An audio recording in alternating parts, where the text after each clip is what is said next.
Ao anatin'ireo hetsika samihafa izay misongadina kosa amin'izao fotoana izao isandriny hetsika la grande braderie de Madagascar moa tonga maro namaly ny antony karakara ireo mpitsidika tamin'ity andro faharoa ny sininy hetsika la grande braderie de Madagascar ity izay karakarainy Madavision hatrany moa etsy amin'ny lapan'ny fanatanjahantena sy ny kolontsaina etsy Mahamasina. Maro tokoa ireo fanomezana izay natokana ho an'ny fetin'ireny ary manana safidy maro moa ny mpanjifa. Isan'ireo mpandray anjara miomana amin'izany moa ny fitsibotsika. Lovera Manatsoa Christian Rakotondramanga.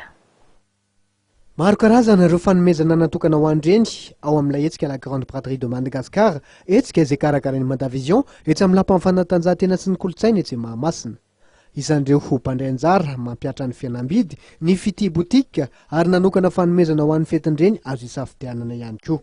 Dia fitibotika zany dia manao promotion tena promotion tena mihoatra lavitra 15% zay tadiavin'ny ny tompony andraikitra moa zany eto amin'ny Madavision zany. Dia ny gaine izay namidinay 500 000 foana hatr'izay zany dia nampidinay 400 000 francs.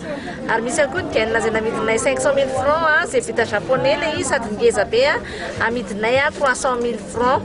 Dia manana ihany koa zay ny babilisy izay amidinay 1,150 000 nefa amidinay 500 000 francs sasany ary eo koa 750 000 francs. Maro koa ny zavatra maro be izay atolotra amin'ny fetin'ireny dia ny gel izay spécial izy ity gel spécial anti-ride.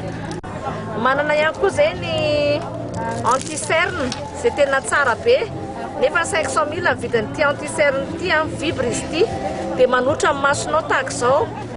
Maro ireo mpanjifa resy lahatra amin'ny soho azo avy amin'ireo akora varotan'ny fitibotika, isan'izany ty renim-pianakaviana ity.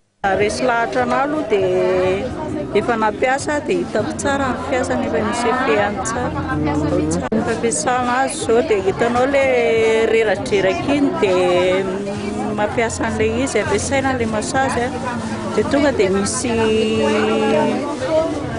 efehany eo.